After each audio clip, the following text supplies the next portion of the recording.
The Grand Chamber of the Galactic Council erupted in laughter when Ambassador Leo Chen opened the sealed will of King Vexithor of Crystalia. The translation matrix struggled to convert the cacophony of alien mirth into comprehensible sound, but the mockery was universal. "A human?" Ambassador Zilrax wheezed through his breathing apparatus. "Inheriting Princess Mia as a... what do they call it? A bride?" Leo stood perfectly still at the podium, his dark eyes scanning the holographic document floating before him. The late king's final wishes were clear. His daughter, Princess Mia, would be placed under the guardianship and betrothal of the human ambassador who had saved his life during the Void Plague outbreak. "This is preposterous," another council member shrieked. "The princess is...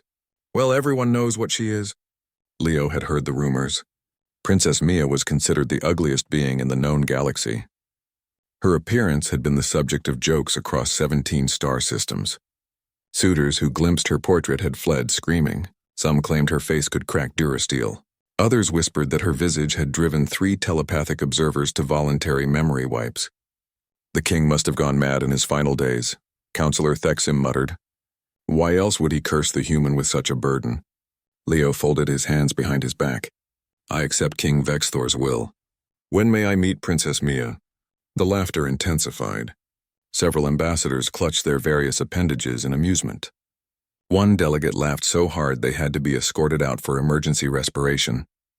"You actually want to go through with this?" Zilrax asked, his multifaceted eyes gleaming with cruel delight. "My dear human, you haven't seen her.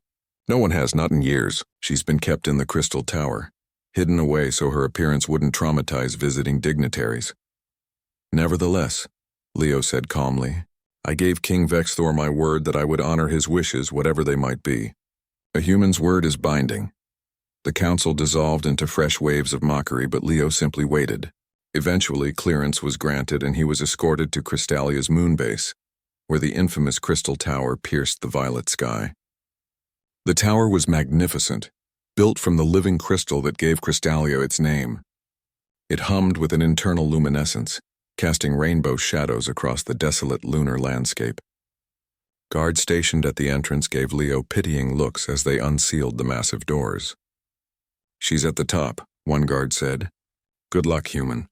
"You'll need it." Leo climbed the spiraling staircase alone. His footsteps echoed through the crystalline halls, accompanied by the tower's harmonic resonance.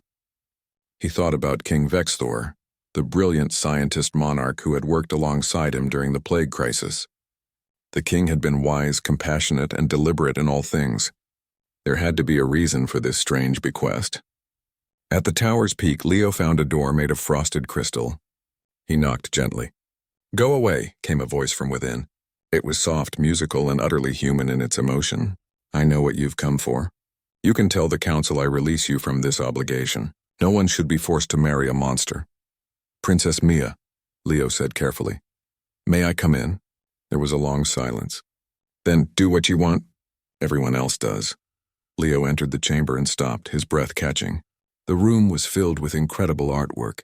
Sculptures of impossible delicacy lined the walls, each capturing emotion in crystalline form. Paintings glowed with bioluminescent pigments, depicting scenes of such beauty that Leo felt his throat tighten. Holographic installations danced through the air, weaving stories of light and shadow. And in the center of it all stood Princess Mia. She wore a veil that obscured her features, but her posture radiated decades of pain and isolation. Her hands, delicate and precise, were stained with paint and mineral dust. "Well," she said bitterly, "aren't you going to run screaming like everyone else?"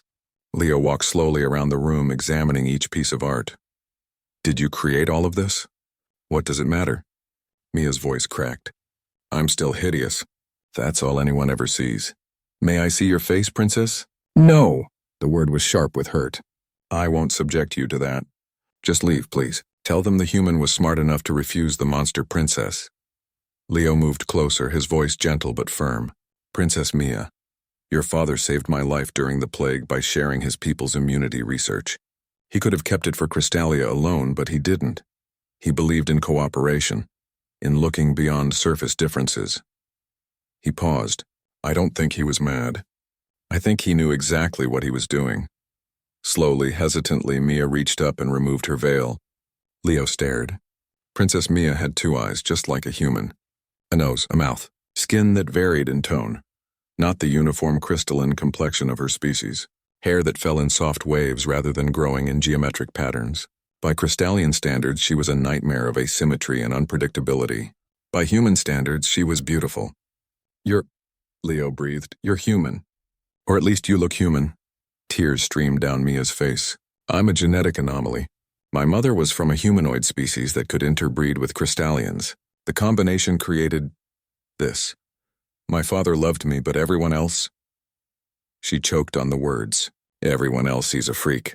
Leo smiled, and it transformed his serious face into something warm and genuine. Princess Mia, in human culture, we have a saying, beauty is in the eye of the beholder.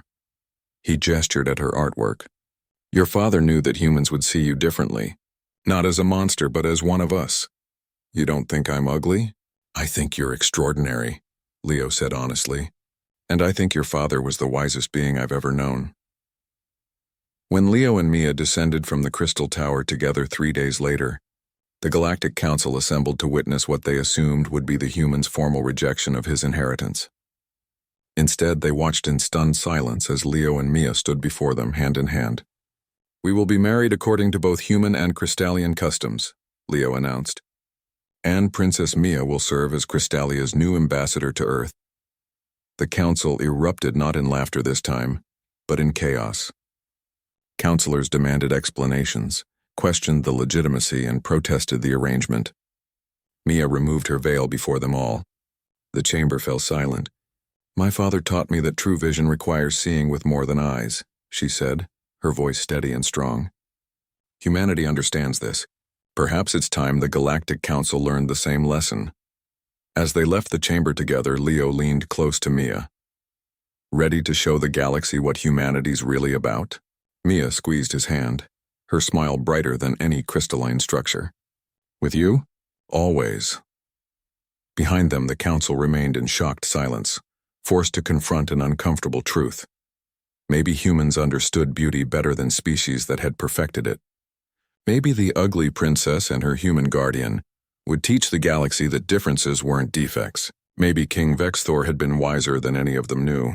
And maybe humanity's greatest strength had always been seeing treasure where others saw trash, potential where others saw problems, and beauty in the places everyone else had stopped looking. The end.